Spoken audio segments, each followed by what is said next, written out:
জুমার দিন যে আপনি আগে মসজিদে আসবেন এই কথা কি আপনাদের খতিব সাহেব হুজুরের না আল্লাহ? আল্লাহ রাব্বুল আলামিন দারুণ করে আমাদেরকে জানিয়েছে, দুনিয়ার মানুষেরা তোমরা শোনো, ইযা নুদিয়া লিস-সালাতি মিন ইয়াউমিল জুমআহ ফাসআউ ইলা যিকরিল্লাহি ওয়া যারুল বাই'। আল্লাহ রাব্বুল আলামিন দারুণ করে জানিয়ে দিলেন, দুনিয়ার মানুষেরা তোমরা শোনো, জুমার দিন যখন তোমাদেরকে আমি আল্লাহর ঘরে ডাকা হয়, ঘরটা কার? আল্লাহর হাবিব বলেছেন, আহলুল কুরআনি হুম আহলুল্লাহ, খাসাতুন যারা আল্লাহর ঘরে আসে, আল্লাহর কোরআনের কাছে আসে, নবী পাকের হাদিসের দার্সে বসে যায়, ওই মানুষগুলো সাধারণ মানুষ থাকে না, সবাই আল্লাহর বাড়ির মেহমান হয়ে যায়। আল্লাহ রাব্বুল আলামিন আমাকে আপনাকে মা বোনদেরকেও তার ঘরের মেহমান করে ডাক দেয় আজানের মাধ্যমে। এই যে আমাদের মুয়াজ্জিন সাহেব কত দারুণ করে আল্লাহর নামের ঘোষণা দেয়, আল্লাহর নামের বরত্বের প্রকাশ করে। আল্লাহু আকবার, আল্লাহু আকবার। সবচেয়ে বড় কে? আল্লাহ। আর একটু আবেগ দিয়ে বলুন না, আল্লাহ। আল্লাহর নাম নিতে আমাদের কারো কোনো সমস্যা আছে? এ জবান যেহেতু আল্লাহ দিয়েছে, এ জবান দিয়ে তো আমরা হরির নাম, রাধার নাম, কৃষ্ণর নাম কিংবা দাদা বাবুদের নাম জপতে পারি না। আমরা এ জবান দিয়ে একজনের জিকির করব, তিনি কে? আল্লাহ রাব্বুল আলামিন বললেন, যখন তোমাদেরকে জুমার দিন আমি আল্লাহর জিকিরের দিকে ডাকা হয়, নামাজের আরেক নাম হলো জিকির। সুবহানাল্লাহ পড়েন। নামাজের আরেক নাম কি? জিকির। নামাজের মধ্যে ইমাম সাহেব কত সুন্দর করে আল্লাহর কালামে হাকিম থেকে তিলাওয়াত করে, সারা জীবন ভরে ভরে আল্লাহর কোরআনের তিলাওয়াত শুনলেন, সূরা ফাতিহা শুনলেন। একটা বারের জন্য কি সূরা ফাতিহার তিলাওয়াত আপনাদের কাছে খারাপ লাগে? না, এইটাই কোরআনের মুজিজা। সুবহানাল্লাহ। মুয়াজ্জিন সাহেবের কোরআনের তিলাওয়াত একরকম, খতিব সাহেবের কোরআনের তিলাওয়াত আরেক রকম, ইমাম সাহেবের কোরআনের তিলাওয়াত আরেক রকম, খানায়ে কাবা বাইতুল্লাহর আব্দুর রহমান আস-সুদাইস হাফেজাহুল্লাহর তিলাওয়াত আরেক রকম, বাইতুন নূর জামে মসজিদের ইমাম সাহেবের তিলাওয়াত একরকম। যে যে সুরে যে লাহানে আল্লাহর কোরআন তিলাওয়াত করুক না কেন, মুমিন বান্দাদের অন্তরটা আল্লাহর কোরআনের তিলাওয়াতে প্রশান্ত হয়ে যায়। আলহামদুলিল্লাহি রাব্বিল আলামিন।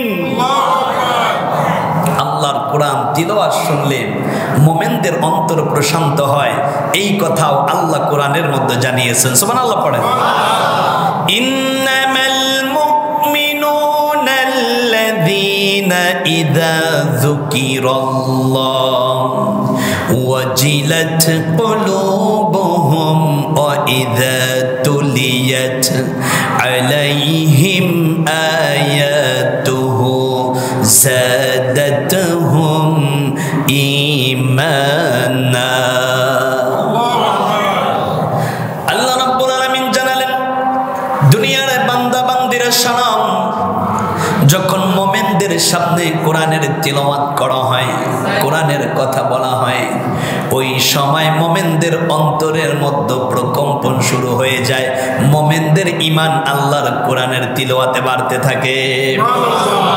এই জন্য তামাম বাংলাদেশে লাখো মাহফিল কমিটি কোরআনের তাফসিরের আয়োজন করে, একটা তাফসিরে হাজার হাজার মানুষ সমবেত হয়, আল্লাহর কোরআনের তাফসির শুনে সব মুমিন বান্দা বান্দি তার অন্তরকে প্রশান্ত করে নেয়। গতকালকে আমার মাহফিল ছিল যশোরে, একেবারে নিচু এলাকা, ডোবা এলাকা, চারদিকে পানি বহমান, হাজারো কষ্টের পরেও গভীর রাত পর্যন্ত হাজার হাজার মানুষ বসে বসে আল্লাহর কোরআন থেকে তাফসীর শুনেছে। আলহামদুলিল্লাহ। জুমার দিন খতিবদের খতিবদের আল্লাহর কোরআনের এত চমকপ্রদ কথা, এরপরেও অনেক মুসল্লি ভাইয়েরা আছে যারা ঠিক খুতবার আগ মুহূর্তে আসে। আচ্ছা আপনারা বলুন, যারা খুতবার আগ মুহূর্তে আসে তারা আল্লাহর কাছে বেশি দামি, নাকি আজানের আগে কিংবা আজান হওয়ার সাথে সাথে যারা মসজিদে ঢোকে তারা বেশি দামি? গুড। তার মানে আল্লাহর কথা হচ্ছে, জুমার দিন জিকিরের জন্য যখন তোমাদেরকে ডাকা হবে, আল্লাহ রাব্বুল আলামিন এখানে ব্যবসায়ীদের কথা বলেছেন। কারণ যারা ব্যবসা করে তাদের হলো কাঁচা টাকা। কি টাকা?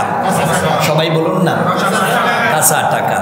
মানুষ তিন জিনিসের লোভ সামলাতে পারে না, কাঁচা টাকা, আর নারী, আর কাঁচা মাছ।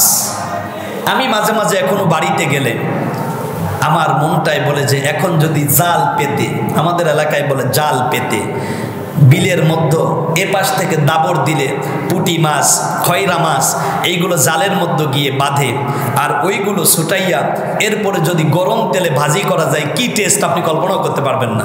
কারণ আপনারা এটা বোঝেন, কারণ এই এলাকাটা একসময় পানিবন্দি ছিল, আপনারা নৌকা দিয়ে চলাফেরা করতেন।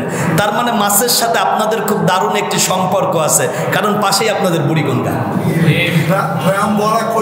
ডিরাম ভরা কই মাছ, শিং মাছ, এই মাছের যেই টেস্ট, মোতাওয়াল্লি সাহেব এখন বাজার থেকে 900 টাকা কেজি আপনি যদি শিং মাছ কেনেন সেই স্বাদ পাবেন।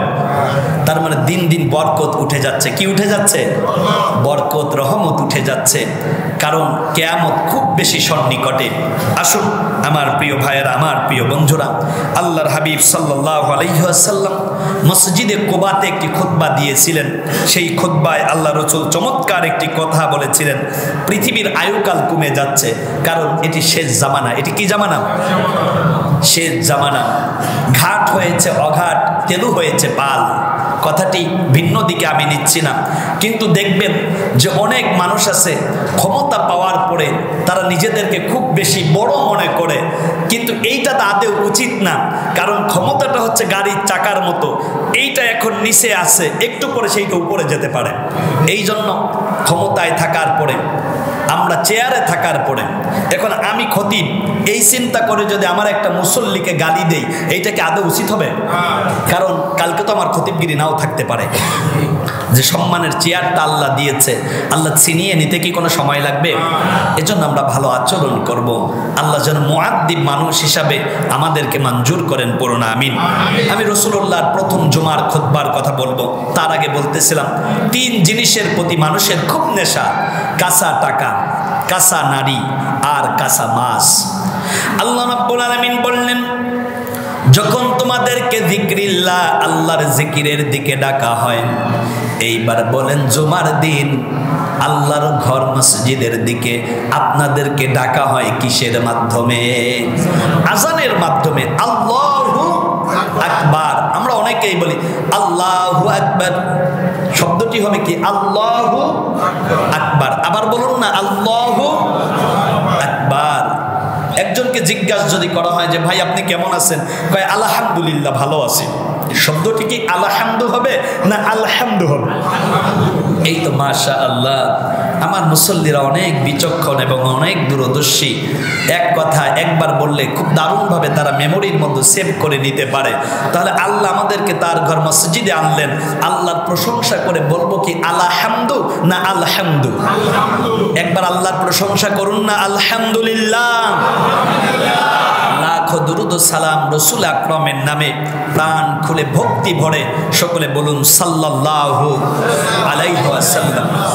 আল্লাহ রাব্বুল আলামিন বললেন, যখন তোমাদের জুমার দিন আমি আল্লাহর জিকিরের জন্য ডাকা হয়, ওই সময় তোমাদের কর্মব্যস্ততা, দোকানদারি, বেচা কেনা সব বাদ দিয়ে আমি আল্লাহর সামনে গোলামের মতো দাঁড়িয়ে যাও।